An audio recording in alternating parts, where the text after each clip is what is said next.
جب تک لوگ بدماشی سے، جھوٹ سے، فنکاری سے دور رہیں گے، اللہ کی رحمت ان کے چاروں طرف رہے گی، رحمت زمین سے ابلے گی، رحمت آسمان سے برسے گی، رحمت چاروں طرف سے آئے گی۔ اللہ کے نبی نے فرما دیا جب تم جھوٹ بولنے لگو گے، بدماشی کرنے لگو گے، عیاشی کرنے لگو گے، حرام خوری کرنے لگو گے، اللہ کے نبی نے فیصلہ فرما دیا تم سب پہ خدا کی لعنت برسے گی۔ یتیم مکہ صلی اللہ تعالی علیہ وسلم کی پیدائش میں ابھی تقریباً 10 دن باقی ہیں، 15 دن باقی ہیں۔ ابرہہ یمن کا بادشاہ، اس نے یہ سوچ کر کہ ساری دنیا بیت اللہ خانہ کعبہ کا طواف کرنے جاتی ہے، ایک ایسا کوٹھا میں نہ اپنے ملک میں بناؤں، لوگ یہی طواف کیا کریں گے۔ چنانچہ ابرہہ نے ایسا ہی کوٹھا بنا دیا، اعلان کیا آؤ یمن کے کعبے کا طواف کرو۔ خدا کی قسم تھے تو کافر، تھے تو بے دین، تھے تو جاہل، مگر اتنا پتہ ان کو بھی تھا کہ بیت اللہ کے سوا کسی اور چیز کا طواف جائز نہیں۔ ان کافروں کا یقین تھا، ان بے دینوں کا یقین تھا، ان جاہلوں کا یقین تھا۔ اللہ تبارک و تعالیٰ نے اعلان کر دیا تھا بیت اللہ کے طواف کے لیے وَعَهِدْنَا إِلَىٰ إِبْرَاهِيمَ، ابراہیم علیہ السلام نے دعا مانگی، اسی کعبے کا طواف کیا، سارے نبیوں نے کیا، خلیل اللہ نے طواف کیا، ذبیح اللہ نے کیا، کلیم اللہ نے طواف کیا، نوح نجی اللہ نے طواف کیا، عیسیٰ روح اللہ نے طواف کیا، تمام کے تمام نے اسی کا طواف کیا۔ یمن کی بنائے ہوئے کوٹھے کعبے کو کافروں نے قبول نہیں کیا۔ ساری زمین پہ، ساری کائنات پہ او لوگوں سب سے میں نے پہلا اپنا گھر بنایا، عزت والا بنایا، مکے میں بنایا، فیہ آیاتم بیناتم مقام ابراہیم۔ ابراہیم خلیل اللہ نے بنایا، اسماعیل ذبیح اللہ نے پتھر اٹھا اٹھا کر پکڑائے، سیدہ ہاجرہ جیسی مائی پانی لاتی ہے، حضرت سارہ جیسی روٹیاں پکا کے لاتی ہیں۔ اور دنیا کے مسلمانوں اور مسلمان پاکستان کے ملتان کے مسلمانوں، ذرا کعبے کا مستری تو دیکھو خلیل اللہ ہے، کعبے کا مزدور تو دیکھو ذبیح اللہ ہے، بنانے والے کی گھر والی تو دیکھو، مزدور کی اماں سیدہ ہاجرہ تو دیکھو۔ اللہ نے قرآن میں جس کا ذکر فرمایا، ارے یہ کعبہ نبیوں نے بنایا، اللہ نے بنوایا، آج اگر تیرے جیسا میرے جیسا کوئی اور بنا بیٹھے، ہزاروں نہیں کروڑوں کعبے بنائے، خدا کی قسم وہ کعبہ طواف کے لائق نہیں ہو سکتا۔ یہ کعبے کی توہین ہے، بیت اللہ کی توہین ہے، اس بنانے والے مستری کی توہین ہے، اس بیت اللہ کے مزدور کی توہین ہے، اور پانی لانے والی ہاجرہ کی توہین ہے، روٹیاں پکا کر کے لانے والی سارہ کی توہین ہے۔ یمن کے بادشاہ نے کعبہ بنایا، لوگوں نے طواف کرنے کے بجائے پخانہ کر کر کے اس کا کوٹھا بھر دیا۔ کیسے رد کیا؟ ابرہہ کو آگ لگ گئی، کہنے لگا جب تک اس کعبے کو میں گرا کے نہ ہوں، جب تک اس اللہ کے گھر کو منہدم نہ کر دوں، اس مکے والے خانہ کعبے کو ملیا میٹ نہ کر دوں، لوگ اس وقت تک میرے کعبے کو نہیں مانیں گے، میرے بنائے ہوئے کو نہیں مانیں گے۔ طاقت کے بلبوتے پر اٹھا، ہاتھیوں کی فوج لے کر آیا۔ کس وقت لے کر آیا؟ جبکہ دو جہان کے سردار حضرت محمد الرسول اللہ صلی اللہ تعالی علیہ وسلم شکم مادر میں ہے۔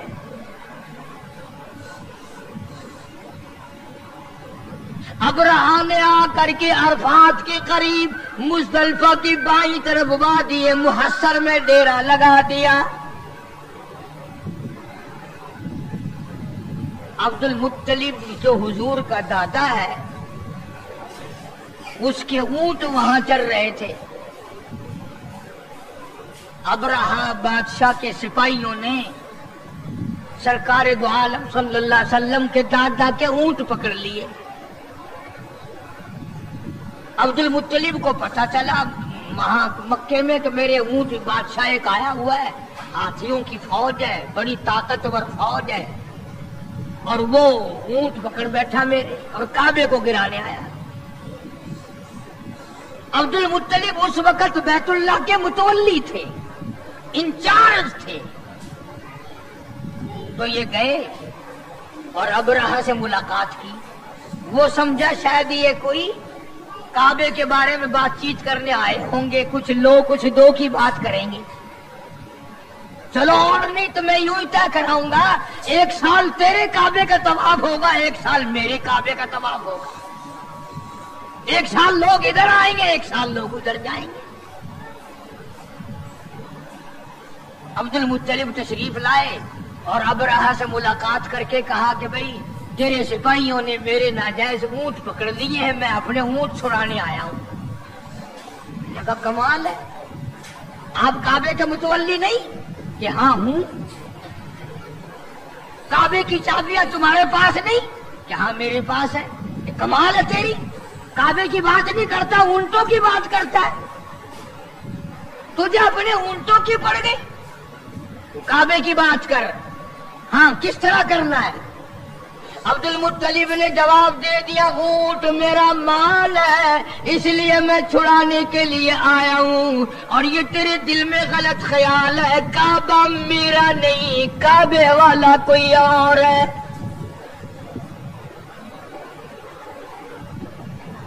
بیت اللہ میرا نہیں, بے شک چابیاں میرے پاس ہیں, بے شک وہاں کا انتظام میرے پاس ہے, بے شک میں وہاں کا متولی ہوں, لیکن تیرا خیال غلط ہے. کعبے کا مالک میں نہیں, کعبے کا مالک تو وہ ہے جو تیرا بھی مالک ہے, میرا بھی مالک ہے.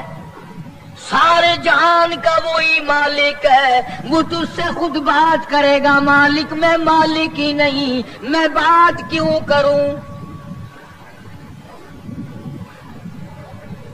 پھر اس نے کہا کہ جی انتظام تو آپ کے پاس ہے نا, جو بات کرنی ہے وہ آپ بات کریں.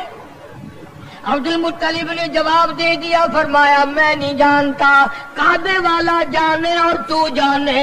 تیرے پاس ہاتھیوں کی فوج ہے, میرے پلے کچھ نہیں, وہ خود تیرا مقابلہ کرے گا. جب زیادہ مجبور کیا ابرہا نے, عبد المطلب نے ایک ہی بات کہہ دی, اور ساری زمین کا مالک وہ, آسمان کا مالک وہ, سمندروں کا مالک وہ, دریاؤں کا مالک وہ, تیری فوج کا مالک وہ, میرا خالق و مالک وہ تجھ سے خود نہیں بڑھے گا. میرا کعبہ ہے ہی نہیں, مالک کائنات کا ہے, وہ خدا تجھے خود سنبھالے گا. ابرہا سے اتنی بات کہہ دی حضرت عبد المطلب نے, اور اس کے بعد گھر گئے. پریشانی ہے الہی, میں کیا کروں؟ میرے پاس تو لشکر نہیں, میرے پاس تعداد نہیں, میرے پاس فوج نہیں, اس کے پاس تو ہاتھیوں والی فوج ہے. مگر اتنا تو کر سکتے تھے. اسی وقت عبد المطلب کی آنکھوں میں آنسو آ گئے اور فرمایا, اے بیٹی آمنہ, او آمنہ, چلو بیت اللہ میں چل کر دعا مانگے. عبد المطلب نے سیدہ آمنہ کو ساتھ لیا. مدنی کریم صلی اللہ تعالی علیہ وسلم پیٹ میں ہیں, چلی جا رہی ہے, اور کعبے میں لے گیا دادا, اور ہاتھوں میں غلاف کعبہ پکڑا دیا. حضرت آمنہ کے ہاتھوں میں غلاف کعبہ ہے, اور حضرت آمنہ دعا مانگ رہی ہے. حضرت سیدہ آمنہ کہتی ہے, او مولا تیری مرضی, تو کریم ہے, تو رحیم ہے, تو خالق و مالک ہے. مولا ہم نے تو سنا تھا کہ اس گھر کو بسانے والا آنے والا ہے, اور آج اس بیت اللہ کو ہاتھیوں کی فوج لے کر گرانے آیا دشمن. سیدہ آمنہ کی آنکھوں سے آنسو گر رہے ہیں، دعا مانگ رہی ہے، اور تمہیں تو دعا بھی نہیں مانگنی آتی، لیکن یہاں بیٹھ کے نہیں کہتا ہوں میرے مولا میں سیاکار ہوں، گنہگار ہوں، تیرے در کا خطاوار ہوں، ہزاروں نہیں لاکھوں کروڑوں گناہوں میں ڈوبا ہوا ہوں، زمین کے ذرات سے زیادہ میرے گناہ، سمندر کے قطروں سے زیادہ میرے گناہ، زمین کے ذرات سے زیادہ میرے گناہ، درختوں کے پتوں سے زیادہ میرے گناہ، آسمان کے ستاروں سے زیادہ میرے گناہ، یہ سب کچھ ہے، پر میرے مولا بتا میں جاؤں کہاں؟ دعا مانگی سیدہ آمنہ رضی اللہ تعالیٰ عنہ نے، سرکار کے داتے نے دعا مانگی. آواز آئی عبد المطلب جب تم نے میرا دروازہ کھٹکھٹا دیا، اور اگلی بات یاد کر کے لکھ کے لے جاؤ، کیا مزیدار بات ذہن میں آئی ہے. آواز آئی عبد المطلب تو دعا مانگتا بات اور تھی، سارا مکہ مانگتا بات اور تھی، سارے قریش والے دعا مانگتے بات اور تھی، آمنہ اکیلی دعا مانگتی بات اور تھی. میں تیری جولی کیسے خالی لوٹاؤں؟ آمنہ پیٹ میں میرے محبوب کو لے کے آئی ہے صلی اللہ علیہ وسلم. اور فرمایا اب میں نے اتنا قبول کر لیا، لشکر کی حاجت نہیں، فوج کی ضرورت نہیں، قریش والے بھی جاؤ، سردار آرام کرو، مکے والوں سو جاؤ، فرشتوں تمہاری ضرورت نہیں، جنوں تمہاری حاجت نہیں. آج ہاتھیوں کی فوج کے مقابلے کے لیے کسی کی ضرورت نہیں. آمنہ جب تو کالی کملی والے کو لے کے آ گئی، میں بھی تمہیں ایسی جنگ کر کے دکھاؤں گا جس سے میری خدائی سمجھ میں آئے. نرالی جنگ ہوگی آج. عبد المطلب نے جب یہ بات کہہ دی کہ کعبے والا کعبے کی بات کرے گا تو میں ہی کروں گا. جبریل ہٹ جا، اسرافیل ایک طرف ہو جا، میکائیل اپنی طاقت کو الگ رکھو، سارے فرشتوں ایک طرف ہٹ جاؤ. آج نرالی جنگ ہوگی. نرالی کیسے ہوگی؟ فرمایا ابرہہ کے ہاتھی لڑیں گے، میں خدا کی چڑیا لڑے گی. قرآن ہے، قرآن کہانیاں نہیں ہے، یہ ڈوڑے نہیں ہیں. فرمایا میری خدائی تمہارے دماغ میں جب آئے گی، ایک طرف ہاتھی ہوں گے، ایک طرف تولے کی چڑیا ہوگی. خدائی طاقت کا مقابلہ ہوگا. بس دیکھتے دیکھتے ابرہہ نے اپنی فوج کو چلنے کا حکم دیا. ہاتھی چلے، فوج چلی، اور آسمان کی طرف بادل سے دکھائی دیے، بادل سے دکھائی دیے. دیکھتے دیکھتے ہزاروں لاکھوں کروڑوں چڑیا جمع ہو گئی. جیسے فوج کو جب تک حکم نہیں ملتا اس وقت تک حملہ نہیں کرتی. بادل چھایا ہوا ہے، چڑیا گھوم رہی ہے اور انتظار ہے کہ کب بٹن دبے گا. ادھر سے آواز آئی الم تر کیف فعل ربک باصحاب الفیل الم یجعل کیدہم فی تضلیل وارسل علیہم طیرا ابابیل. چڑیاؤ برساؤ بم. اب بتاؤ ذرا سی چونچ ہے، اتنی اتنی ننھی منی کنکرے پنجوں میں اٹھا رکھی ہے چڑیوں نے. چڑیوں نے پنجوں میں ذرا ذرا سی کنکرے اٹھا رکھی ہے. اب میں نہیں کہتا کسی جماعت کا فیصلہ نہیں، کسی پارٹی کا فیصلہ نہیں. قرآن کہتا ترمیم بحجارۃ من سجیل. برسی کنکرے. قرآن کرتا ہے ایک ایک کنکر 7 ہاتھیوں کے اندر سے گزرے. خدا جس کے ساتھ ہو پھر چاہے چڑیا کیوں نہ ہو. فجعلہم کعصف مأکول. قرآن کہتا ہے اس طرح ہاتھیوں کو چھلنی کر دیا. بادشاہ وہ خدا ہے، کون اس کا مقابلہ کرے. اکڑا نہ کرو. ہاں خدا جانے کیا ہو جائے گا. اس سے علاج دیکھو، جو عورتیں اس کے در پہ پڑی تھی، اس کی غلام بنی ہوئی تھی، انہی کے ہاتھوں سے سر میں جوتے مروا دی. اس پروردگار سے وہ بڑا بے نیاز ہے.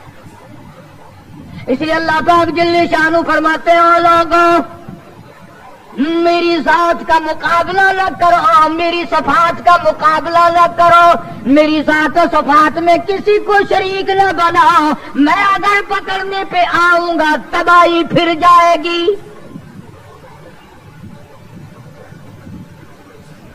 اب رہا گیا اپنے کعبے کو بنانے آیا تھا، سب کچھ کھو بیٹھا. عرض کرنے کا مقصد یہ تھا کہ محمد عربی صلی اللہ علیہ وسلم ہمارے لیے رحمت بن کر آئے، ہمارے لیے کرم بن کر آئے، رؤوف بن کر آئے، رحوم بن کر آئے، رحیم بن کر آئے، مہربانیوں والا نبی بن کر آئے، شافی کوثر بن کے شافی محشر بن کر آئے، ساقی کوثر بن کر آئے، شفیع المذنبین بن کر آئے. محمد عربی صلی اللہ علیہ وسلم امت والے قرآن والے بن کر آئے. ارے سوچنے والی بات تو یہ ہے کہ نبی نے ہمیں قرآن دیا اور ہم نبی کے یہاں نبی کے دروازے پہ نبی کے حضور میں ہر وقت بدماشیاں پیش کریں.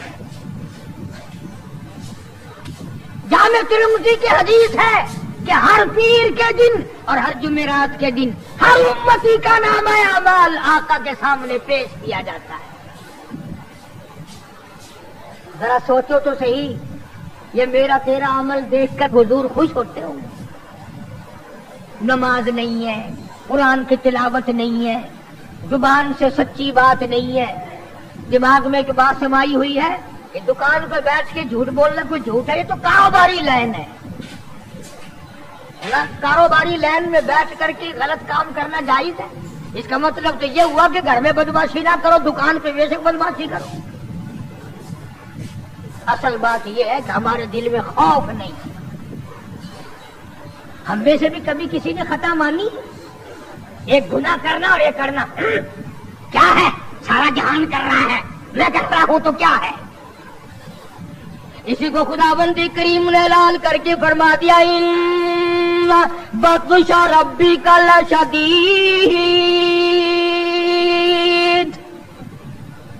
میری پکڑ بڑی سخت ہے. ایسا وقت میں لاؤں گا جنازہ اٹھانے والا کوئی نہیں، کفن دینے والا کوئی نہیں، غسل دینے والا کوئی نہیں، قبر میں دفن کرنے والا کوئی نہیں. سری تمہاری ہوگی، کھوپڑیاں تمہاری ہوں گی، کتے گھسیٹیں گے. عقل کرتا ہے آدمی. کسی کو ڈاکٹری پہ ناز ہے، کسی کو افسری پہ ناز ہے، کسی کو پیری فقیری اور مولوی پڑھنے کا فخر ہے، کسی کو حاجی اور نمازی پڑھنے کا فخر ہے. فرمایا کیا فخر کرو گے؟ میرے در پہ آؤ گے تو تمہیں پتہ چل جائے گا. یہ تو بھائی سیدھی سادی بات ہے. میں بھی زور لگا رہا ہوں، جب موت آئے گی خود بخود پتہ چل جائے گا کہ ساری دنیا میں اور ساری زندگی میں میں کیا کرتا رہا. وہاں تو آنکھوں کے اشارے بھی لکھے جا رہے ہیں، زبان سے جو کلمہ نکلتا ہے وہ بھی لکھا جا رہا ہے. ہر چیز ریکارڈ میں ہے، ریکارڈ میں. تو ہمارے نبی حضرت محمد کریم صلی اللہ تعالی علیہ وسلم نے ہر چیز کا نمونہ بن کے دکھلایا. کھا کے دکھایا، پی کے دکھایا، سو کے دکھایا، اپنی شادیاں کر کے دکھلائی، اپنی بچیوں کی شادیاں کر کے دکھلائی، اپنے عزیزوں رشتہ داروں کی شادیاں کر کے دکھلائی، بیمار بھی ہو کے دکھایا، مدینے کا بادشاہ بن کے بھی دکھایا، اور اپنے پیٹ پہ 2 پتھر باندھ کے بھی دکھایا. ایک ایک وقت میں ایک ایک بکری کی ران بھی کھا کے دکھائی اور کئی وقت میں درختوں کے پتے چبا کر الحمدللہ پڑھ کے بھی دکھایا۔ جناب عائشہ صدیقہ رضی اللہ تعالی عنہا فرماتی ہیں کہ کئی مرتبہ ایسا ہوتا تھا مہینوں ایک کھجور کا دانہ اور ایک پانی کا پیالہ، پانی بھی مول ملتا تھا، تو محبوب کائنات صلی اللہ علیہ وسلم نے جنگوں میں فتح کر کے بھی دکھلائی۔ جنگ بدر کے فاتح کو دیکھو، اگر کسی نے شکست دیکھ لی ہو تو احد کے میدان میں پیغمبر کے چچا کے 11 ٹکڑے اٹھاتے ہوئے کو دیکھو۔ اگر تمہاری بیٹی ہے تمہیں اس کے ساتھ نباہ کرنا پڑ رہا ہے تو تم فاطمہ کے ابا کو دیکھو کہ وہ کیا کرتا ہے۔ اگر عمر میں تیری بیوی چھوٹی ہے اس کے ساتھ تجھے زندگی بسر کرنی پڑ رہی ہے تو عائشہ صدیقہ کے شوہر کو دیکھ کہ عائشہ صدیقہ کی عمر 6 سال ہے اور سرکار دو عالم صلی اللہ علیہ وسلم کی عمر 52 سال ہے۔ اور اگر تیری بیوی عمر میں تجھ سے بڑی ہے اس سے گزارا کرنا پڑ رہا ہے تو سیدہ خدیجہ رضی اللہ تعالی عنہا کے خامن کو دیکھ کہ حضور کریم صلی اللہ علیہ وسلم کی عمر مبارک 21 یا 25 برس ہے اور حضرت خدیجہ کی عمر 45 سال ہے۔ اگر تمہیں نواسے کے ساتھ نباہ کرنا پڑ رہا ہے حسین کے نانا کو دیکھ، اگر تجھے اپنے داماد کے ساتھ نباہ کرنا پڑتا ہے علی مرتضی اور عثمان کے سسر کو دیکھ، اور اگر تجھے اپنے سورے کے ساتھ نباہ کرنا پڑتا ہے تو پیغمبر خدا صلی اللہ تعالی علیہ وسلم کے ابو بکر صدیق سسر کو دیکھ۔ کون سی چیز ہے جو میرے آقا کے سیرت میں تجھے نہیں ملتی؟ اپنی زندگی میں انقلاب لاؤ، سچ اختیار کرو، شرافت اختیار کرو، عبادت اختیار کرو، ظلم سے باز آؤ۔ حدیث پاک میں آتا ہے کہ بعضی مرتبہ آدمی ایسا ظلم کر بیٹھتا ہے کہ اس ظلم کو اگر زمین پہ ڈال دو تو زمین میں آگ لگ جائے، سمندر میں ڈال دو سمندر میں آگ لگ جائے۔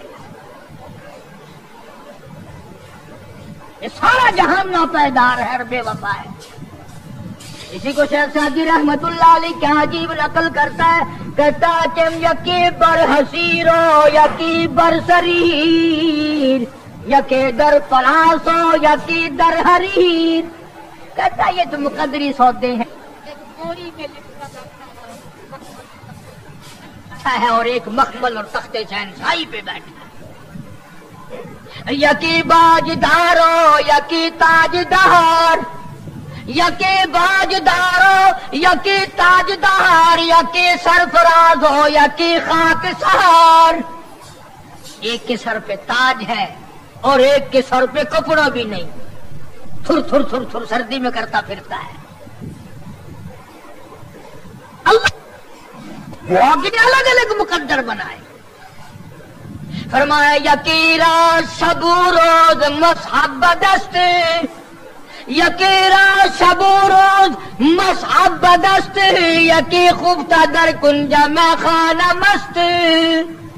کہتا ایک ایسا مقدروں والا ہے ہر وقت اس کے ہاتھ میں اللہ کا قرآن ہے، اور ایک ایسا ہے شراب خانے میں سے بیعت نکل رہی ہے، کنجر خانے میں سے موت نکل رہی ہے۔ ایک ایسا نصیبے والا ادھر دم نکلا ادھر قرآن زبان پہ تھا، اور ایک ایسا مقدروں کا مارا ہوا کنجری کی گود میں موت آ رہی ہے۔ تو ہمارے نبی حضرت محمد رسول اللہ صلی اللہ تعالی علیہ وسلم نے ہمیں پوری زندگی دی، ساری زندگی کا طریقہ کار بتا دیا۔ یہ بات نہیں ہے کہ تم نے اختیار کر رکھی ہے کہ غزلیں گاؤ، پتاشے کھاؤ اور جنت میں چلے جاؤ۔ اگر پتاشے چاپ کر جنت میں جاتے تو بلال کا چمڑا نہ ادھیڑا جاتا۔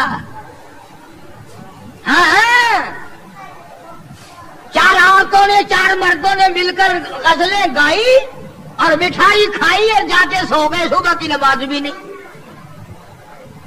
دوستو جنت اگر اتنی سستی ہوتی سیدہ زنیرہ کی آنکھیں نہ نکالی جاتی، ابو فقیہہ کی پسلیاں نہ توڑی جاتی، لبینہ کا چمڑا نہ ادھیڑا جاتا، بے شمار صحابہ کرام کا قیمہ نہ بنتا۔ بڑی عجیب بات کہی، مجذوب نے فیصلہ کر دیا۔ مجذوب کرتا کہ واہ غفلت تیری ہستی نہیں، واہ غفلت یہ تیری ہستی نہیں، دیکھ جنت اس قدر سستی نہیں، واہ غفلت یہ تیری ہستی نہیں، دیکھ جنت اس قدر سستی نہیں، اور راہ گزر دنیا ہے بستی نہیں، راہ گزر دنیا ہے بستی نہیں، ہوش کر کچھ جائے مستی نہیں، کچھ عقل کر، دماغ لڑا، مخول تو نہیں۔ اس لیے قرآن کریم نے اعلان کر دیا اولئک الذین کفروا بآیات ربہم وَلِقَائِهِ فَحَبِطَتْ أَعْمَالُهُمْ فَلَا نُقِيمُ لَهُمْ يَوْمَ الْقِيَامَةِ وَزْنًا۔ او میرے بندے، بدیوں کا پلڑا بھر کے لا، نیکیوں والے میں ہے ہی کچھ نہیں، تو لوں کیا؟ بھی تول تو جب ہی لگے گا نا جب تولو پلڑوں میں کچھ وزن ہوگا، ایک پلڑے میں جب کچھ ہے ہی نہیں تو لوں کیا؟ یوم القیامت وزنا، وزن کس بات کا کریں؟ تو دوستو، امام الانبیاء محبوب کبریا حضرت محمد مصطفیٰ صلی اللہ تعالی علیہ وسلم کی ذات اقدس کی تابعداری کا وقت ہے، اور خدا جانے میری تیری کس کی قبر تیار ہے۔ ایک حدیث پاک میں یوں آتا ہے کہ بسا اوقات آدمی بنگلہ کوٹھی مکان بناتا ہے، حضور نے فرمایا، سب کہہ دو صلی اللہ، بسا اوقات آدمی اپنی ساری پونجی لگا دیتا ہے مکان پہ، لیکن حضور فرماتے ہیں کہ اللہ نے یوں فرمایا کہ اس غریب کو یہ پتا بھی نہیں کہ اس محل میں ایک رات میں سونا نصیب نہیں ہے، ایک رات میں اس مکان میں بسیرا نصیب نہیں، موت آ جائے گی۔ اور ارشاد فرمایا محمد عربی صلی اللہ علیہ وسلم نے کہ بسا اوقات آدمی سیرا باندھ کے چلتا ہے، شادی کی تیاری ہے، خوشی ہے، ناچ رہا ہے، خوشیوں میں پھولا نہیں سماتا، لیکن اس غریب کو یہ پتا بھی نہیں کہ جس دلہن کو لینے چلا ہوں ہاتھ لگانا بھی نصیب نہیں ہوگا، کیا پتا اسے؟ بڑی عجیب بات فرمائی محمد عربی صلی اللہ علیہ وسلم نے، فرمایا دو چیزوں کی ضمانت تم دے دو، لکھ کے لے جاؤ، دل کی تختی پہ کام آنے والی بات اگر عمل کرو گے انشاءاللہ قبروں میں دعائیں دو گے۔ فرمایا دو چیزوں کی ضمانت تم دے دو، جنت الفردوس کا ضامن میں محمد رسول اللہ بنتا ہوں، اور جس کا ضامن کالی کملی والا بن جائے اسے کیا چاہیے؟ فرمایا دو چیزوں کی ضمانت دو، ایک یہ جو تمہارے منہ میں ہے زبان، اس کی ضمانت دو کہ اس کو اللہ اور اس کے رسول کے حکم کے خلاف نہیں چلاؤ گے، اور ایک جو تمہاری نفسانی خواہشات کی جگہ بنائی ہے اسے غلط استعمال نہیں کرو گے۔ فرمایا دو چیزوں کی ضمانت تم دے دو، جنت کا ضامن میں ہوں۔ اب حضور صلی اللہ علیہ وسلم نے ضمانت تو دے دی، ہم ضمانت کیسے دیں؟ ہم ضمانت کہاں سے لائیں؟ یوں ہی اگر پچھلے ٹانگے میں برقع نظر آ جائے نا، ایسے مڑ مڑ کے دیکھتے ہیں جیسے ان کا سونا گر پڑا ہو سڑک پہ، یہ ضمانت پکی ہو رہی ہے، پہلے عبوری تھی کنفرم ہو رہی ہے، کیا بدماشی کرنا ہو، چٹی داڑھی، کیا دیکھ رہے ہو؟ کیا کرو گے دیکھ کر ان کو؟ یہ تو بھیڑ بکریاں ہیں۔ اسی لیے خدا کے قرآن نے فیصلہ کر دیا کہ جب لوگ بدماش ہو جائیں گے، دل حرام سوچے گا، آنکھ حرام دیکھے گی، ہاتھ حرام چلے گا، کان حرام سنیں گے، اللہ فرماتے ہیں پھر میں بھی تھوک کے فیصلے کروں گا، پھر تھوک کا فیصلہ ہے، ادھر السماء انشقت، آسمان پھٹ پڑے گا، زمین چیر کر کروڑوں آدمیوں کو اندر لقمہ بنا کر لے جائے گی۔ اس لیے استغفار کرو، توبہ کرو۔ محمد عربی صلی اللہ علیہ وسلم کی سیرت کا خلاصہ یہ ہے کہ قرآن پہ عمل کیا جائے، درود شریف کی کثرت کی جائے۔ اللہ پاک مجھے اور آپ کو عمل کی توفیق عطا فرمائے۔ وآخر دعوانا الحمدللہ رب العالمین۔